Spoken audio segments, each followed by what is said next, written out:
안녕하세요. 오늘도 사연살롱을 찾아주셔서 감사합니다. 전 수원에서 고깃집을 운영 중인 50대 초반 박유정이에요. 제 나이대 대부분 사람들이 그렇듯 저 역시 앞만 보며 달렸어요.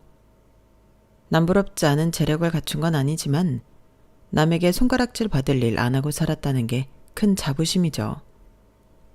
제가 운영하는 가게 하늘정원은 부모님께 물려받은 3대째 운영하는 곳이에요. 40년 전 할머니 손맛으로 시작한 작은 고깃집이 지금은 맛집이 됐죠. 손님들은 우리 가게 특제 양념이 비법이라고 하지만 사실 정성이 비법이에요. 부모님께서 그러셨듯 저도 매일 아침 일찍 일어나 준비해요. 고기 손질부터 밑반찬까지 제 손으로 하나하나 정성 들여 만드니까요. 유정씨, 오늘도 바쁘시네요.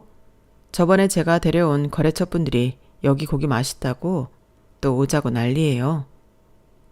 그렇게 처음 만난 사람이 지금의 남편이 되었네요. 그땐 부모님께 물려받은 게 아니라 도와드리던 때였어요. 취직을 하려 여기저기 면접을 보러 다니기도 했었는데 부모님이 운영하는 곳처럼 월급을 쳐주는 곳이 없더라고요. 특별히 전공이 있어서 좋은 직장에 취직할 수 있었던 것도 아닌지라 부모님 밑에서 일을 배우던 시기였죠. 지금 남편은 당시 의료기기 영업사원으로 일하면서 병원 관계자들을 자주 데려왔어요. 늘 웃는 얼굴로 손님들을 챙겨주는 모습이 참 매력적이라고 생각했죠. 처음엔 그저 단골 손님 중 한 명이었어요. 지금 생각해보면 웃음이 나오는 게 그 당시엔 그저 인사를 나누는 정도였는데 아버지가 저보고 그러시더라고요. 저 사람 너 좋아하는 것 같은데? 아버지 무슨 말씀이세요? 손님한테 그런 농담하시면 어떡해요? 그땐 웃으며 넘겼는데 그 말을 들은 후론 그가 매번 오는 모습이 달리 보이기 시작했어요. 혹시 요즘 일이 잘 안 되는 건 아니시죠? 요즘은 거래처분들보다 혼자 오시는 횟수가 더 많아지신 것 같은데요.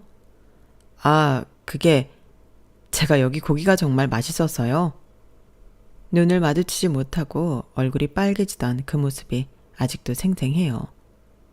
그땐 몰랐지만 나중에 고백받고 나서야 알았죠. 그가 우리 가게에 일주일에 3번씩 오던 이유가 고기 맛 때문만은 아니었다는 걸요. 사실 유정 씨 보려고 온 거예요. 처음 봤을 때부터 마음에 들었거든요. 그때 어색하게 우는 남편을 보는데 이 사람이라면 평생 살아도 괜찮을 것 같다는 생각이 들었어요. 잘생긴 얼굴도 아니고 호감형도 아닌데 말이에요. 키만 크고 덩치도 산만해서 생긴 건 꼭 선적 같은데 웃는 모습이 해맑은 아이처럼 보였거든요. 어디 가서 누구한테 나쁜 짓 안 하겠다는 생각에 연애를 시작했고 그렇게 결혼이 빠르게 진행됐어요. 연애 기간은 짧았지만 그만큼 알아갈 시간이 충분했어요. 의료기기 영업사원이라는 직업 특성상 병원을 돌아다니며 영업을 하는 일이다 보니 다양한 사람들을 만나는 직업이었죠. 그런데도 그는 항상 정직하게 일했어요. 병원 사람들이랑 술 마실 때 접대비 같은 거 많이 쓰시죠? 아니요. 전 실적은 좀 못 미칠 줄 몰라도 그런 식으로 일하긴 싫어요. 정 안 되면 다른 회사 가면 되죠. 이 말을 들었을 때 이 사람이구나 싶었어요. 서로 마음이 맞았고 부모님들도 반대할 이유가 없었으니까요. 시부모님은 정말 좋으신 분들이었어요. 특히 시어머님은 저를 친딸처럼 아껴주셨죠. 낯선 며느리 노릇에 버겁던 저를 늘 다독여 주셨어요. 유정아, 식당 일 힘들 텐데 우리 아들이 많이 도와주냐? 그 녀석 어릴 때부터 게을러서. 어머니 무슨 말씀이세요? 오빠가 얼마나 잘해주는데요. 걱정 마세요. 그래, 다행이구나. 유정아, 나 너무 며느리라 부르지 말고 딸이라고 불러도 될까? 딸 없이 아들만 둘 키웠더니 딸이 그렇게 그립더라고.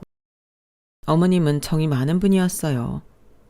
결혼식 날 친정어머니와 함께 손을 잡고 예쁘게 키운 딸 주셔서 감사하다며 울던 모습이 아직도 눈에 선해요. 시어머님이 어떤 분이냐고 묻는 친구들에게 전 항상 복받았다고 대답했어요. 그만큼 좋은 분이셨거든요. 그 따뜻한 말씀이 마지막이 될 줄 누가 알았겠어요. 결혼한 지 1년도 채 되지 않아 시부모님 두 분 모두 교통사고로 돌아가셨거든요. 여행 가시던 중에 빗길이 미끄러져 중앙선을 넘었는데 다가오는 차량과 부딪힐 걸 걱정하셨는지 급하게 꺾은 차량은 전봇대를 박았고 그대로 현장에서 말도 못할 슬픔이었어요. 장례식장은 비통함으로 가득했어요. 친척들은 물론이고 병원 관계자들, 동네 주민들까지 많은 분들이 오셨어요. 그만큼 두 분이 사람들에게 선하게 살았다는 증거겠죠. 그때 도련님은 고등학생이었어요. 열심히 공부하던 17살, 부모님을 한 번에, 그것도 갑자기 잃은 충격이 얼마나 컸을까요? 병원에서 만난 도련님은 한없이 작아 보였어요. 형수님, 이게 무슨 일이야? 머리카락을 흩날리며 달려온 도련님의 얼굴은 창백했어요. 눈물조차 나오지 않는 듯 했죠. 그저 멍하니 서 있는 모습이 지금도 눈에 선해요. 도련님은 그날 이후로 한동안 말이 없어졌어요. 학교를 가지 않겠다고 해서 한 달 정도 휴학을 했는데 그 시간이 도련님에게는 너무나 길게 느껴졌나 봐요. 방에서 나오지도 않고 밥도 거의 먹지 않았으니까요. 어느 날 아침 도련님이 갑자기 교복을 입고 나왔어요. 형수님, 저 학교 갈게요. 그 말 한마디에 우리는 얼마나 안도했는지 몰라요. 그날부터 도련님은 더 열심히 공부했어요. 마치 부모님이 보고 계신다는 듯이요. 지석아, 우리가 있잖아. 형이랑 형수가 있어. 괜찮을 거야. 그날부터 우리는 그를 책임지는 부모가 됐어요.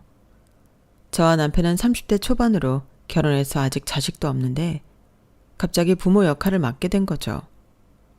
결코 쉬운 일은 아니었어요. 사춘기 소년이 갑자기 부모를 잃은 상태에서 형과 형수의 말을 다 들어줄 리 없잖아요. 때로는 반항도 했고 가끔은 밤새 안 들어오기도 했어요. 하지만 우리는 끝까지 도련님을 믿고 기다렸어요.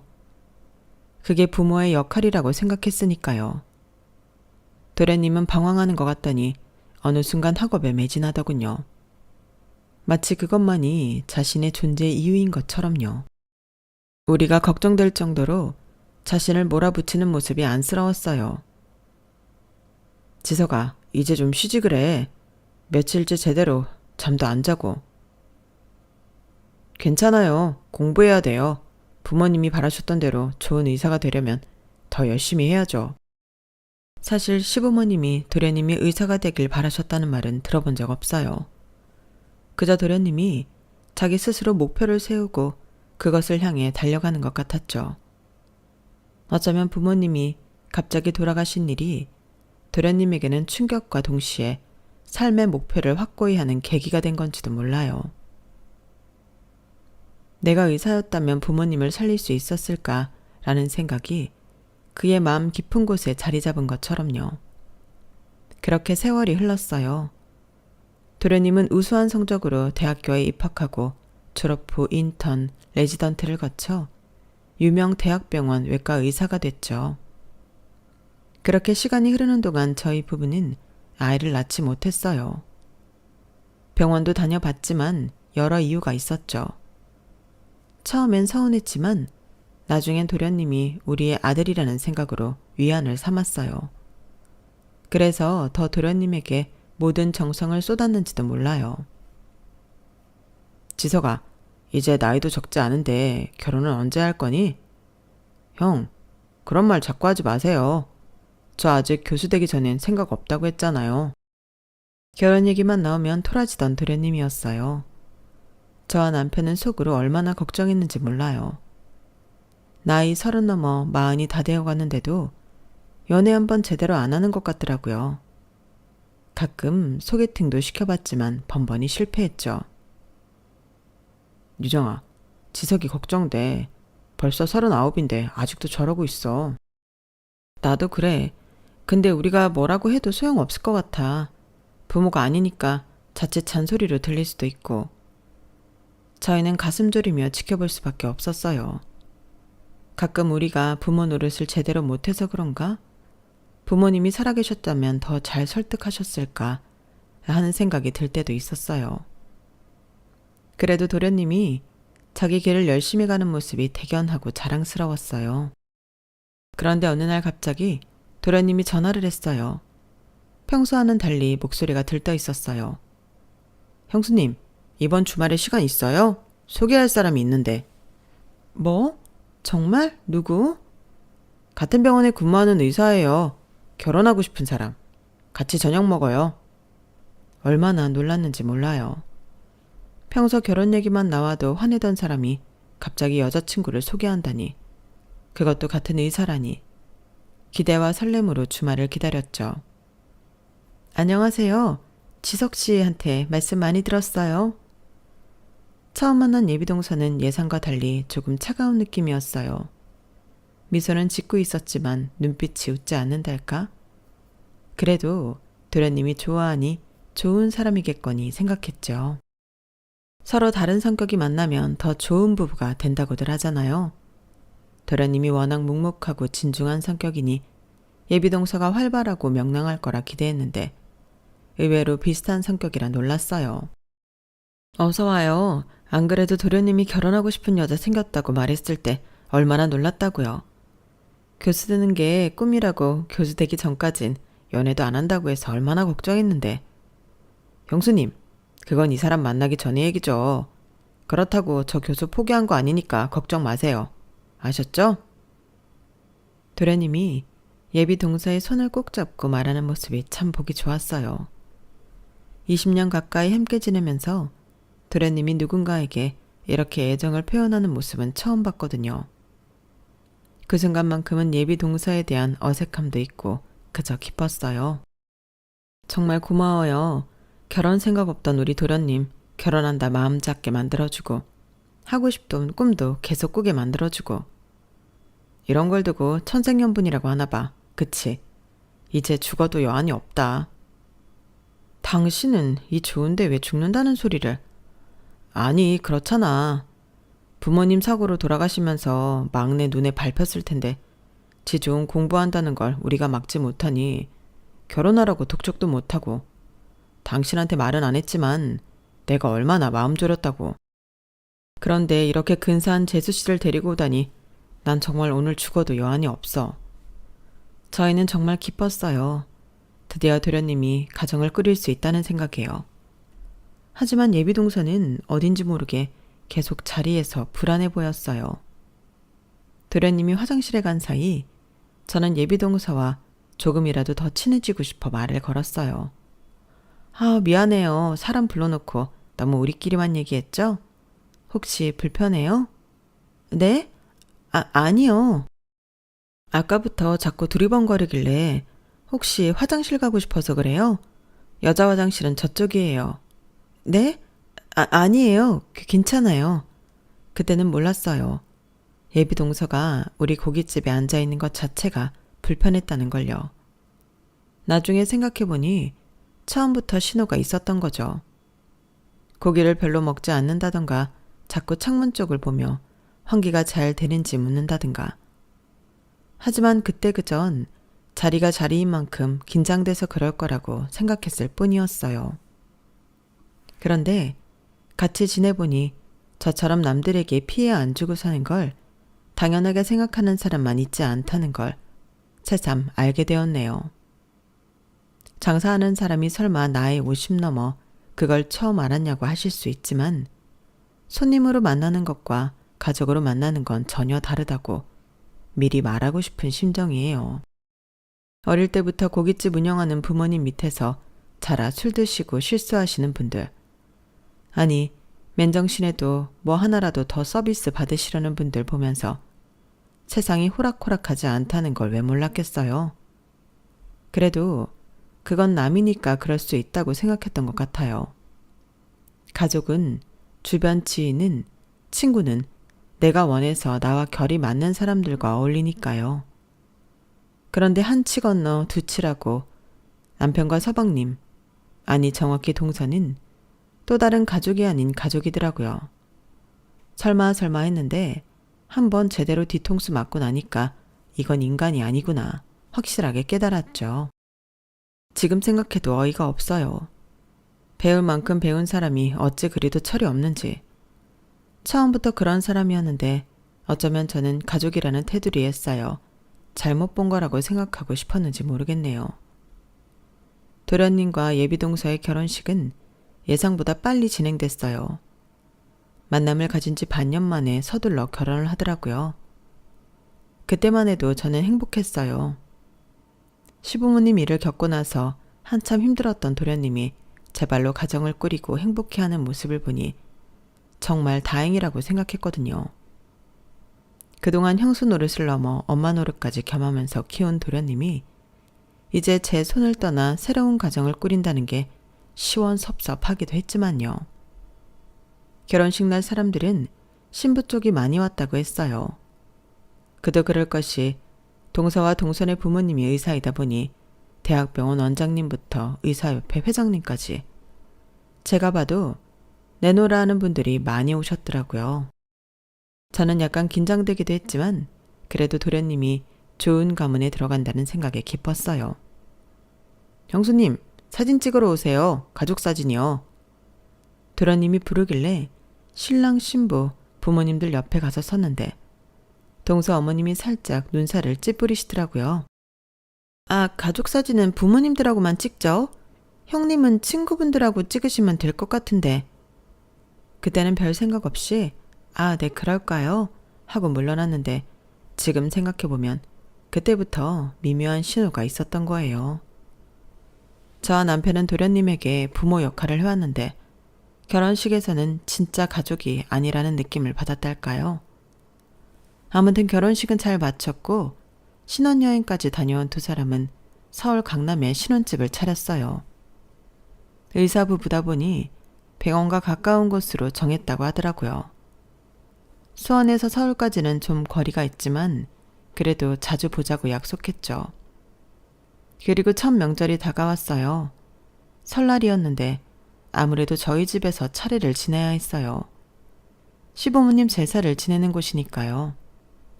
저는 며칠 전부터 장을 보고 음식을 준비했어요. 아무래도 처음 맞는 명절에 도련님, 아니 이제는 서방님과 동서가 오니 더 정성을 들였죠. 와, 형님 대단하세요. 이 많은 음식을 언제 다 하셨어요? 동서가 식탁에 가득 차려진 음식을 보며 말했어요. 얼핏 듣기엔 칭찬 같았지만 뭔가 미묘하게 다른 뉘앙스가 느껴졌어요. 역시 장사하시는 분은 손이 크시네요. 저희 집 음식은 양보다는 질로 승부하거든요. 어머님이 항상 적게 먹더라도 좋은 걸 먹어야 한다고 하셔서. 순간 말문이 막혔어요. 제가 준비한 음식의 질이 떨어진다는 뜻인가? 그래서 직접 물어봤죠. 동서, 혹시 내가 준비한 음식이 맛이 없다는 뜻이야? 아니요, 그런 뜻이 아니라 저희 집은 음식을 조금만 해서 그게. 설마요. 형수님 음식이 어떻게 맛이 없을 수 있어요? 항상 최고라고 제가 말하잖아요. 그리고 형수님이 싸주시는 반찬 덕분에 제가 얼마나 잘 먹는데요. 이 사람이 입이 짧아서 많이 못 먹거든요. 그래서 그럴 거예요. 이거 많이 한 거 아니야. 거의 내가 다 싸갈 거야. 서방님이 재빨리 끼어들었어요. 분위기가 싸해질 뻔했지만 서방님 덕에 넘어가게 되었죠. 하지만 저는 미묘하게 기분이 상하더라고요. 그런데 마음에 안 두기로 했어요. 나이 차이 나는 동서가 철없이 한 말에 일일이 신경 쓰면 제가 또 나이답지 못한 행동하는 것 같았으니까요. 형수님, 매번 고마워요. 역시 형수님밖에 없어요. 장모님도 음식 잘하시지만 아직 저는 형수님이 해준 반찬이 더 입맛에 맞거든요. 와서 도와야 하는데 돕지도 못하고 이렇게 바다만 가서 미안해요, 형수님. 서방님의 그 말에 동서의 표정이 살짝 굳어지는 것을 놓치지 않았어요. 하지만 대수롭지 않게 생각했어요. 도우러 와야 하는데 그러지 못했으니 편하게 웃을 수 있는 입장이 아니라고 생각했던 거죠. 그렇게 명절이 지나고 서방님 생일이 다가왔어요. 저와 남편은 선물을 사들고 서울 강남에 있는 서방님네 집으로 향했죠. 처음 가보는 집이라 설레기도 했어요. 동서가 어떤 음식을 준비했을지 집 분위기는 어떨지 궁금했거든요. 어서 오세요, 형님. 멀리서 오시느라 고생하셨어요. 아, 뭘. 우리 서방님 생일인데 당연히 와야지. 집에 들어서자마자 느낀 건 깔끔하면서도 고급스러운 인테리어였어요. 역시 의사부부라 그런지 집안 곳곳에서 품격이 느껴졌죠. 저는 솔직히 좀 위축됐어요. 우리 집은 실용적이고 편안한 스타일이라 이런 세련된 분위기와는 거리가 멀거든요. 자, 오늘은 특별한 날이니까 특별한 와인을 준비했어요. 동서가 와인 한 병을 꺼내며 말했어요. 라벨을 보니 외국어로 뭐라고 쓰여 있는데 저는 읽을 수도 없었어요. 이건 프랑스 보르도 지방의 샤토 라피트 와인이에요. 일반 마트에서는 구할 수 없고 병원 VIP 고객들만 아는 수입차를 통해 특별히 구했어요. 형님, 입맛에 맞을지 모르겠어요? 와, 정말 특별한 와인이네. 사실 나는 와인을 잘 모르기도 해서 입맛에 맞다 안 맞다 하기도 뭐하네. 소주나 맥주가 더 익숙해서. 저는 솔직하게 대답했어요. 굳이 아는 척할 필요도 없고 제 가게가 고급 레스토랑이 아닌 대중적인 고깃집이라는 건 사실이니까요. 아, 그렇군요. 괜찮아요, 형님. 이런 와인은 입에 맞지 않으실 수도 있어요. 좀 고급 와인은 처음엔 쓰고 떫게 느껴지거든요. 익숙해져야 진가를 알 수 있는. 자기야, 형수님도 충분히 와인 맛을 아실 거야. 떫다 달다 쓰다 말이 많아도 결국 맛있는 술은 마시는 법이니까. 그쵸, 형수님? 다시 한번 서방님이 끼어들었어요. 하지만 이번엔 저도 가만히 있지 않았죠. 동서, 혹시 내가 장사하는 사람이라 품격이 없다고 생각하는 거야? 네? 아니에요. 절대 그런 뜻이 아니었어요. 그냥 와인에 대한 설명을 드리려고. 설명은 고맙지만 나도 호텔 레스토랑에서 식사해 본 적 있고 와인도 마셔봤어. 가게에서 장사한다고 고급 문화를 모르는 건 아니야. 죄송해요, 형님. 제가 말실수를 했네요. 동서가 사과했지만 그 눈빛에서 진심을 느낄 수 없었어요. 오히려 민감하게 반응한다는 듯한 표정이었죠. 그날 저녁은 묘하게 어색한 분위기 속에서 끝났어요. 집으로 돌아오는 길에 남편에게 물었죠. 여보, 나 오늘 너무 예민하게 굴었을까? 아니, 당신 말이 맞아. 재수 씨가 은근히 사람 이상하게 만드는 재주가 있는 것 같아. 나도 듣는데 기분이 묘하더라고. 우린 장사하니까 비싼 술 먹어도 모른다는 거야, 뭐야. 잘했어. 내가 속이 다 시원하더라고. 그치, 나만 그렇게 느낀 게 아니었네. 그 후로 서방님네와 몇 번 더 만났는데 그때마다 동서의 미묘한 태도가 느껴졌어요. 특히 가족여행 얘기가 나왔을 때였죠. 형수님, 다음 달에 가족여행 어떠세요? 제주도 3박 4일로 생각 중인데. 서방님이 제안했어요. 저는 당연히 좋다고 했죠. 오랜만에 가족여행이라니. 생각만 해도 즐거웠으니까요. 저희가 슬슬 스케줄 정해지는 대로 알려드릴게요. 가게야 며칠 문 닫으면 되지만 저희 일정은 다른 의사야 맞춰야 해서요. 동서의 말이 미묘하게 들렸어요. 마치 장사는 하루 이틀 쉬어도 아무렇지 않지만 의사는 하루 쉬려 해도 수술이나 환자 스케줄을 고려해야 해서 상당히 힘들다는 뉘앙스로 무시하는 것 같았거든요. 그래, 동서나 서방님 수술이나 환자 일정 봐야겠지. 힘든 거 알아. 그런데 나도 마찬가지야. 장사가 손님과 약속인데 아무 말 없이 하루 이틀 문 닫으면 단골 손님 다 잃는 거야. 일정 잡히는 대로 말해줘. 되도록 주말은 피해줬으면 좋겠어.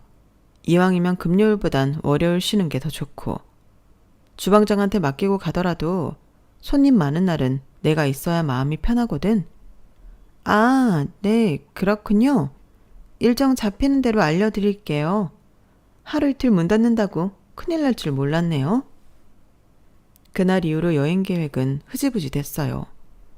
서방님은 계속 연락했지만 동서는 점점 저희와 거리를 두는 것 같더군요. 어쩌면 제가 너무 직설적으로 말해서 기분이 상했을지도 모르겠다는 생각도 들었죠. 여보, 내가 너무 심했나 동서한테? 아니야. 당신이 할 말은 했지. 사실이잖아. 누가 놀러 간다고 장사하면서 마음대로 문을 닫아. 당신 여행 가고 싶어서 그래? 우리 둘이 어디 가까운 데라도 다녀올까? 남편의 말에 위안을 얻었어요. 하지만 한편으론 마음이 불편하더라고요. 일정 말해주면 주방장한테 말하고 시던가 안 된다고 그때 말하던지 하면 되는데 괜히 유치하게 굴었나 싶은 그런 마음 있잖아요. 나이 차이 얼마 안 나는 동서지간이었거나 부모님을 대신하는 형님이 아니었다면 차라리 마음이 편했을 것 같아요. 상황이 상황인지라 저 역시 애매한 상황이 되면 참지 못하고 할 말 해놓고 시간이 지나면 괜한 소리 했나 싶은 고민에 빠지게 되더라고요. 그렇게 또 몇 달이 지났어요. 서방님네와의 관계는 겉으로는 무난했지만 속으로는 늘 어색함이 있었죠. 그렇게 서방님과 동서는 의사부부로 새 삶을 시작했고 저는 그들을 응원하는 마음으로 지켜봤어요. 항상 그랬듯이 힘든 일이 있으면 연락하라고 했죠. 서방님은 종종 전화해서 안부를 물었지만 동서는 거의 연락이 없었어요. 그저 명절이나 집안 행사 때 얼굴을 비추는 정도였죠. 지난주 서방님에게서 좋은 소식을 들었어요. 오랫동안 준비해온 교수 자리에 최종 제안을 받았다는 거였죠. 얼마나 기뻤는지 몰라요. 서방님의 목소리에서 설렘이 느껴졌고 저 역시 가슴이 벅차올랐어요. 어린 시절부터 꿈꿔온 교수 자리, 그것도 명문 대학병원에서 말이죠. 시부모님이 살아계셨다면 얼마나 자랑스러워 하셨을까요? 형수님, 이 모든 게 형수님 덕분이에요. 부모님 돌아가시고 형수님이 없었다면 제가 지금 이 자리에 있을 수 없었을 거예요. 무슨 소리예요? 서방님이 스스로 이뤄낸 거죠. 열심히 공부하고 노력한 결과잖아요. 아니에요, 형수님. 정말로요. 형님과 형수님이 제 부모님 역할을 해주셨기 때문에 가능했어요. 특히 형수님은 정말 친어머니처럼 저를 보살펴 주셨잖아요. 그 말을 듣는데 눈물이 났어요.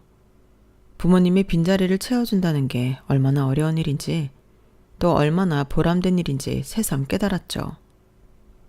고맙단 말 드리려고 했던 건 아니지만 남편 말처럼 먼 훗날 시부모님을 다시 만난다면 부끄럽지 않겠다는 생각에 정말 뿌듯했어요. 그렇게 며칠이 지났을까?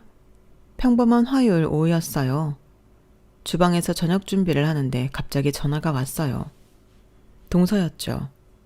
솔직히 좀 놀랐어요. 동서가 먼저 전화를 한 적이 거의 없었거든요. 형님, 안녕하세요. 오랜만이에요. 동서의 목소리는 평소보다 한 톤 높았어요. 뭔가 들뜬 것 같았죠. 저는 수화기를 귀에 대고 손을 씻으며 대답했어요. 그래, 오랜만이네. 무슨 일 있어? 서방님 교수 제의 축하해. 서방님한테 들었어. 아, 벌써 들으셨군요? 네, 정말 기쁜 일이죠. 오빠가 얼마나 좋아하는지 몰라요. 동서의 목소리에서 진짜 기쁨이 느껴졌어요. 저도 서방님의 성공이 정말 자랑스러웠죠. 그래서 말인데 형님, 이번에 오빠 교수 임명 축하 겸 동창회를 하려고 해요. 의대 동기들끼리 모여서요. 그래? 좋은 생각이네. 그런데 형님, 사실 부탁드릴 게 있어서요. 부탁? 뭔데? 말해봐. 이번 모임을 형님 가게에서 하면 어떨까 해서요. 제가 생각해봤는데 오빠 교수 임명 축하 자리니까 다른 곳보다 오빠랑 연관이 있는 데서 하면 어떨까 싶어서요. 게다가 형님에게 도움도 되고 좋을 것 같은데 어떠세요? 갑자기 동서가 이런 말을 하니 의외였어요. 그동안 우리 가게에 대해 별로 관심을 보이지 않았던 사람인데 말이죠. 하지만 한편으론 서방님을 위해 노력하는 모습이 보기 좋다고 생각했어요. 모임이 언제인데? 다음 주 토요일 저녁 6시요. 의대 동창들이라 50명 정도 될 것 같아요. 장소는 충분하겠죠? 순간 머릿속이 복잡해졌어요. 주말은 항상 손님이 가장 많은 날이라 예약을 받지 않는 날이었거든요. 특히 저녁 시간대는 자리가 없어 돌려보내는 손님도 많을 정도였으니까요. 게다가 50명이라 그건 거의 가게 전체를 비워야 하는 수준이었어요. 미안한데 주말이면 좀 어려울 것 같아.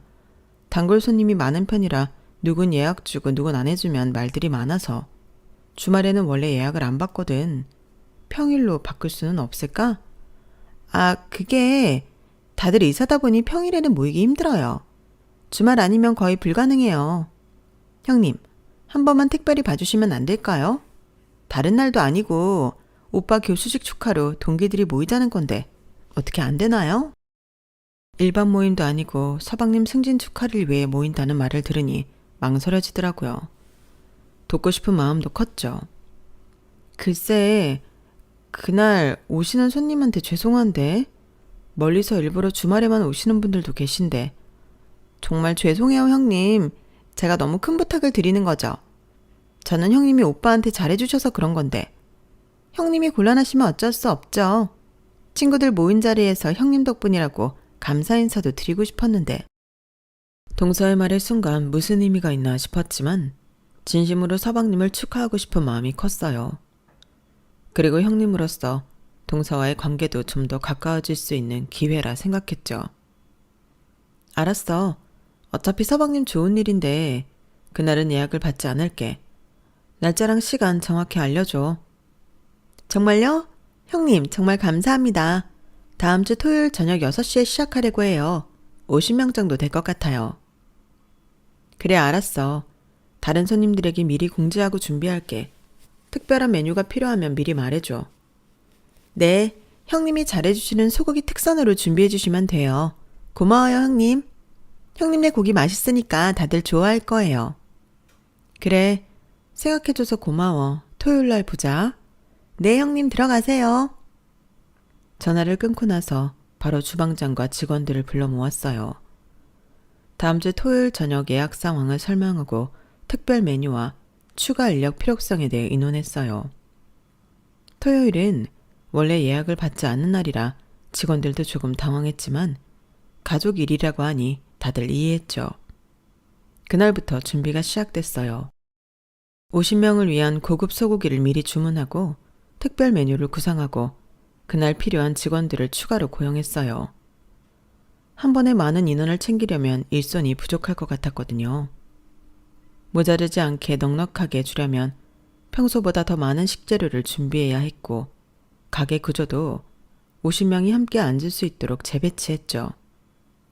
생각보다 일이 많았어요. 그래도 서방님을 위한 일이니 즐거운 마음으로 준비했네요. 모임 전날 특별 메뉴를 미리 체크하고 준비하느라 하루 종일 바빴어요. 장사까지 병행하면서 준비해야 했으니 더 정신없었죠. 그런데 저녁 장사를 시작할 무렵 동서에게서 전화가 왔어요. 형님, 저예요. 동서. 걱정돼서 전화한 거야? 차질 없이 준비하고 있으니까 걱정할 거 없어. 소고기도 제일 좋은 걸로 준비했어. 특 A급이라 원래 가격보다 더 받아야 하지만 특별히 동서 동기를 위해 내가 준비했으니 맛있게 먹어만 주면 돼. 그러셨어요? 그런데 죄송해서 어쩌죠? 죄송하다니 뭐가? 동서의 목소리가 어색했어요. 왠지 불길한 예감이 들었죠. 그게 장소가 바뀌었어요. 횟집으로요. 순간 귀를 의심했어요. 하루 전에 갑자기 장소를 바꿨다고? 이미 모든 준비가 끝난 시점에? 뭐라고? 무슨 말이야 그게? 정말 죄송해요 형님. 친구들이랑 얘기하다 보니 아무래도 고기 냄새가 옷에 배인다고 다들 왜 그런 데 잡았냐고 핀잔을 줘서요. 아무래도 의사들이 모이는 자리니까 좀 그렇다고. 깔끔하고 격식 있는 자리에서 보는 게 당연한 거 아니냐는데 제가 할 말이 없었어요. 죄송해요 형님. 그래서 급하게 강남에 있는 횟집으로 바꾸게 됐어요. 어이가 없었어요. 고기 냄새?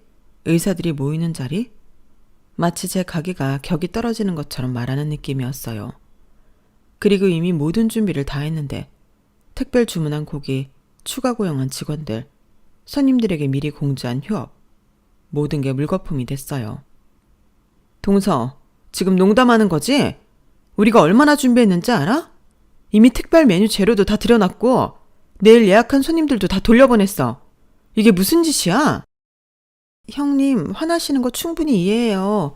하지만 저도 어쩔 수 없었어요. 원래 예약 없이도 주말에 손님 많다고 하셨으니 크게 문제 없으실 거잖아요. 그쵸? 뭐? 그걸 지금 말이라고 해? 동서, 분명히 말하는데 지금 한 일들 후회하게 될 거야. 제가 화난 목소리로 단호하게 말하는데도 동서는 아랑곳하지 않더군요. 말로는 죄송하다고 하는데 빨리 전화를 끊고 싶어 한다는 게 수화기 너머로 전해졌기 때문이에요. 그렇게 전화를 끊고 나니 온몸에서 힘이 빠져나가는 느낌이었어요. 그동안 느꼈던 동서의 미묘한 태도들, 그게 우연이 아니었구나 싶었죠. 동서는 정말로 저를 무시하고 있었던 거예요. 장사를 해본 사람이면 노쇼가 얼마나 우라통 터지는 일인지 아실 거예요. 근데 전 그걸 남이 아닌 가족에게 당했죠. 그것도 저를 무시하는 나이 어린 동서에게요. 어떻게 해야 할지 머릿속이 복잡해졌지만 저녁 장사가 시작돼서 아무것도 할 수 없었죠. 가게를 마무리하니 자정을 넘긴 시간이라 서방님에게 말해 따질 수도 없었고요. 그날 밤 잠을 이루지 못했어요. 머릿속에 온갖 생각이 교차했죠. 처음엔 화가 났어요. 어떻게 이럴 수 있지? 가족을 이렇게 대해도 되는 건가? 하는 생각으로요. 그 다음엔 슬펐어요. 내가 뭘 잘못했나? 정말 내 가게가 그렇게 부끄러운 곳인가?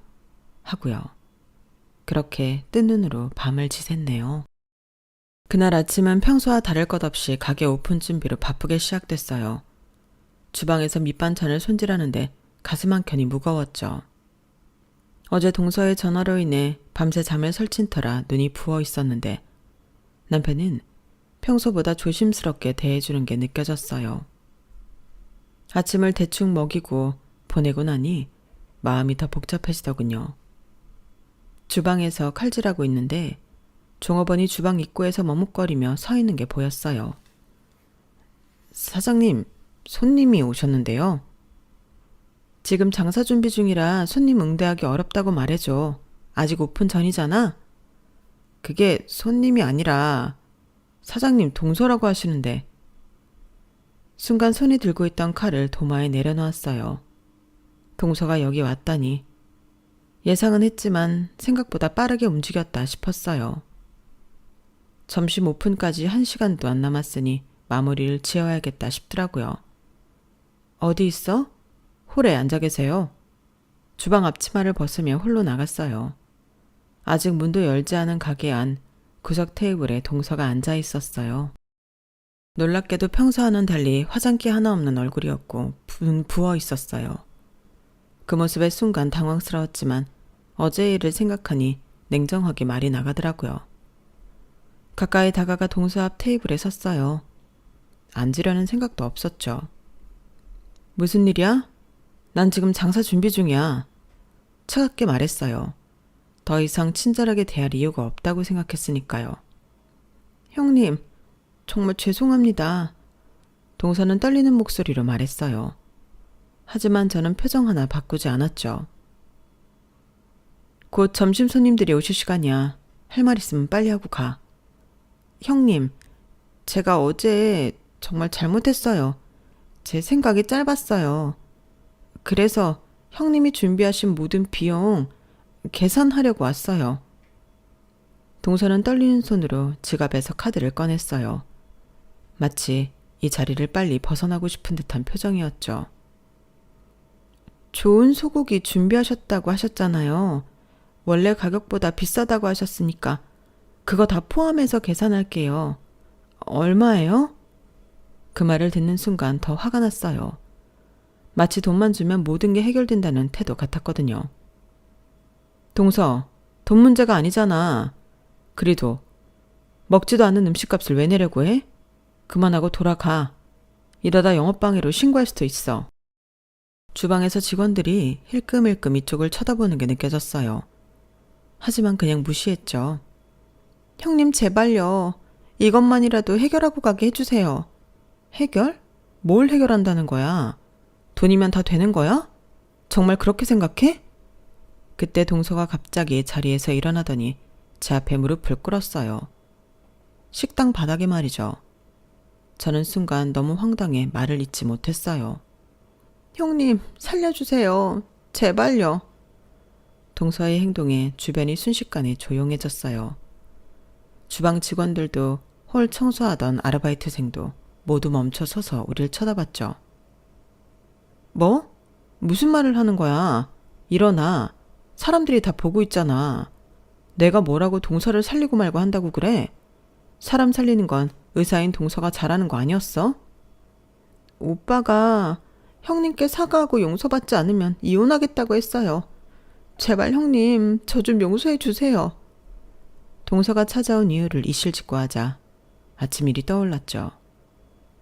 새벽녘에 서방님에게 문자로 동서 모르게 가게로 오라고 했던 일이요. 서방님은 이른 새벽부터 문자를 보내는 저에게 당황하셨는지 단 20분 만에 가게에 도착하더군요. 아직 문도 열지 않은 가게 안으로 들어선 서방님의 얼굴엔 걱정이 가득했죠. 형수님, 무슨 일 있으세요? 한 번도 이러신 적 없는데 말씀하신 대로 말 안 하고 나왔어요. 왜요?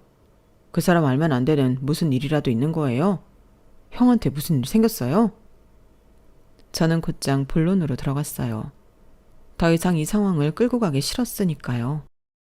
어제 동서한테 전화 받았어요. 동창회 장소를 바꿨다고.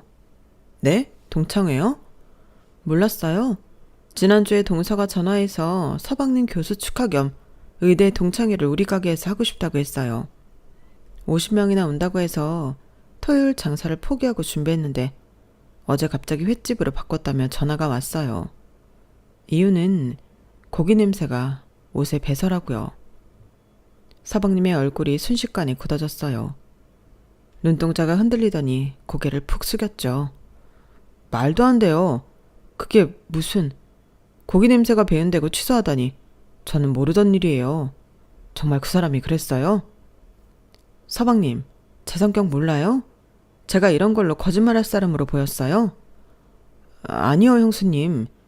제 말은 그게 아니라 그 사람이 그렇게 할 이유가 없는데 왜 그런... 서방님은 말없이 주먹을 꽉 쥐었어요. 얼마나 충격받고 화가 났는지 손등에 핏줄이 다 보일 정도였죠. 나도 모르죠, 그 이유는. 나한테 전화해서 서방님 교수직 축하 자리를 의미 있는 데서 하고 싶다고 주말 예약 안 된댔는데 사정사정 하길래 받아준 것 뿐이에요. 50명 예약이라 특별히 소고기도 더 주문하고 직원도 더 고용했어요. 단골 손님 예약도 다 돌려보내고요. 그런데 하루 전날 저녁에 와서 의사들이 모이는 자리라 격이 안 맞는다고 취소했으니 정확한 이유는 동서만 알겠죠. 형수님, 정말 죄송합니다. 제가 당장 얘기해서 그럴 필요 없어요. 형수님, 서방님, 난 밤새 많은 생각을 했어요. 결론은 이제 동서와는 거리를 두고 싶어요. 알고 있을지 모르겠지만 비단 이번 일뿐만 아니에요. 이미 지난 일 하나하나 거론해 뭐 하겠어요. 내가 시어머니도 아니고 내가 동서를 데리고 살 것도 아니니 이젠 안 보고 살아야겠어요. 솔직히 남남이니까 서방님 잘 살고 행복하게 지내는 걸 멀리서라도 볼 수 있다면 그걸로 충분해요. 형수님, 그렇게 말씀하시면 너무 가슴이 아파요. 형수님은 제게 어머니 같은 분이에요. 형수님이 아니었다면 제가 지금 여기 없었을 거예요. 그런 서방님을 보고 있자니 가슴 한켠이 아려오더군요. 하지만 이미 돌이킬 수 없는 강을 건넜다고 생각했어요. 그래서 긴 말 할 거 없고 할 말 했으니 서방님도 어서 집에 들어가 출근 준비를 하고 돌려보냈죠. 동서의 무릎을 꿇은 모습을 보니 서방님이 집에 가서 얼마나 강경하게 나왔는지 짐작이 갔어요. 그래도 이혼이라니 너무 심하게 나간 건 아닐까 걱정이 되기도 했죠. 이게 이렇게 큰일이 될 거라고 생각도 못했어요. 그냥 횟집이 더 분위기 있을 것 같아서 형님 가게가 나쁘다는 게 아니라. 일어나, 여기서 그러지 말고 손님 오면 어떡하려고. 동서를 부축해 일으키며 주변 직원들에게는 평소처럼 일하라는 눈짓을 했어요. 동서를 좀 더 조용한 구석자리로 안내했죠. 동서, 솔직히 말해봐. 이유나 좀 듣자. 왜 나한테 이런 짓을 한 거야? 내가 예쁘거나 나이 차이가 얼마 안 나면 모르겠는데 나는 동서보다 훨씬 나이도 많고 같은 직군도 아니라 만날 일도 없고 대체 왜 그랬는지 모르겠어. 동서는 한참을 흐느끼다가 고개를 들었어요. 사실 질투가 났어요. 질투? 네. 가족이 되었으면 저를 1순위로 생각했으면 좋겠는데 오빠는 항상 형님 형님하고 어머니 같은 분이라 형님 아니었으면 의사고 뭐고 노숙자 되었을 거라고. 그게 무슨... 솔직히 이해가 안 됐어요. 남편이 스스로 노력해서 된 거지 누가 등 떠민 것도 아닌데 그거 가지고 형님을 어머니처럼 생각한다는 둥 잘해야 한다고 말할 때마다 솔직히 안 봐도 그만이라 생각한 거 맞아요. 어이가 없었어요. 정말 이런 이유로 저를 무시하고 있었다고요? 서방님이 저를 존경하고 감사하게 여기는 걸 질투한다니 얼마나 유치한 마음가짐인지 이해할 수 없었어요. 동서, 사람이 어떻게 그런 마음가짐을 가질 수 있어? 서방님은 부모님을 일찍 여의고 힘든 시간을 보냈어. 내가 그저 형수로서 도리를 했을 뿐인데 그걸 질투한다니. 알아요, 형님. 제가 너무 철이 없었어요. 이제 와서 생각해보니 너무 부끄럽고 죄송해요. 어떤 변명을 해도 오빠한테 통하지 않아요. 다신 이런 짓도 형님 서운한 말도 안 하고 다 고칠게요. 제발 용서해 주세요. 오픈 시간이 다가오고 있었어요. 주방에서 냄비 소리가 들리고 종업원들이 테이블을 세팅하는 소리가 들렸죠. 일어나, 가게에서 이러지 말고 곧 손님들 오실 시간이야. 형님이 용서해 주신다고 하기 전에 못 가요. 동서, 서방님이 정말 단호하게 나왔나 봐요. 오늘 아침 서방님의 눈빛이 떠올랐어요. 어머니처럼 여기던 사람을 무시한 게 아내에게 얼마나 실망했던지. 아마 집에 가서 엄청난 언쟁이 오갔을 거예요. 하지만 이혼까지 거론할 줄은 몰랐네요. 정말 후회해요, 형님. 제 어리석음 때문에 제발 용서해 주세요. 오빠 말대로 형님은 오빠에게 친어머니보다 더한 분이라는 걸 알았어요. 제가 철이 없어서. 한숨이 나왔어요. 서방님과 동서의 결혼 생활이 깨지는 건 보고 싶지 않았으니까요. 아무리 실망했어도 이혼까지 가는 건 원치 않았어요. 알았어, 동서. 그만 울어. 동서가 눈물을 닦으며 고개를 들었어요. 눈에는 아직도 두려움이 가득했죠. 서방님이 이혼하는 건 보고 싶지 않아. 사과는 받아줄게. 동서의 얼굴에 안도감이 스쳤어요. 그렇지만 당분간은 서로 거리를 두는 게 좋겠다. 시간이 필요해. 네, 형님 이해해요. 제가 카드라도. 동서는 다시 카드를 꺼내들었어요. 처음엔 거절하려 했지만 문득 생각이 바뀌었죠. 노쇼에 대한 대가는 치르는 게 맞을 것 같았거든요. 그래, 소고기 값은 계산해야지. 노쇼도 결국 장사니까. 동서는 안도의 한숨을 내쉬며 카드를 내밀었어요. 어쩌면 이걸로 마음의 짐을 덜고 싶었던 걸지도 모르겠네요. 직원을 불러 카드기를 가져오게 했고 소고기 값과 직원 인건비를 포함한 금액을 청구했어요. 정말 감사합니다, 형님. 용서해 주셔서. 이제 카드 긁었으니 너도 내게 빚진 게 없고 나도 너를 확실히 용서한 거야. 그러니 서방님과도 화해하고 행복하게 살아. 네, 형님. 정말 죄송했어요. 동서가 떠난 후 저는 한동안 자리에 앉아 생각에 잠겼어요. 주방으로 돌아가 다시 음식 준비를 하면서도 마음 한구석이 여전히 불편했죠. 동서의 사과가 진심인지 아니면 그저 이혼을 면하기 위한 것인지 의문이 들었어요. 사람이 그렇게 쉽게 바뀔 수 있을까요? 그날 저녁 서방님에게 문자가 왔어요. 형수님, 정말 감사합니다. 아내가 많이 반성하고 있습니다. 라는 내용이었죠. 저는 동서가 긁은 카드값을 그대로 송금했어요. 서방님, 돈은 받을 수 없어요. 동서는 철이 없지만 나쁜 사람은 아닌 것 같아요. 잘 다독여 살아요. 라는 메시지와 함께요. 서방님은 여러 번 사양했지만 결국 제 고집을 이기진 못했어요. 그렇게 표면적으로는 화해가 된 것 같았지만 마음속으로는 여전히 동서를 가까이 하고 싶지 않았어요. 철없는 질투로 가족을 이렇게 상처 준 사람이 과연 진심으로 변할 수 있을까요? 남편에게는 이런 깊은 생각을 말하지 않았어요. 그저 이렇게 처신하면 남들이 들어도 손가락질 받지 않겠지? 라고 물었을 뿐이죠. 남편은 자랑스럽게 웃으며 제 어깨를 토닥였어요. 당신은 항상 현명해. 그리고 난 그런 당신이 100배, 1000배 자랑스러워. 그 말을 들으니 조금 위안이 됐어요. 어떤 관계든 시간이 필요하겠죠. 지금은 상처가 아물 때까지 거리를 두는 게 최선이라 생각했어요. 가족이라는 이름으로 모든 걸 덮고 넘어가는 것보다 솔직하게 마음의 거리를 인정하는 편이 더 건강한 관계로 가는 길일 테니까요.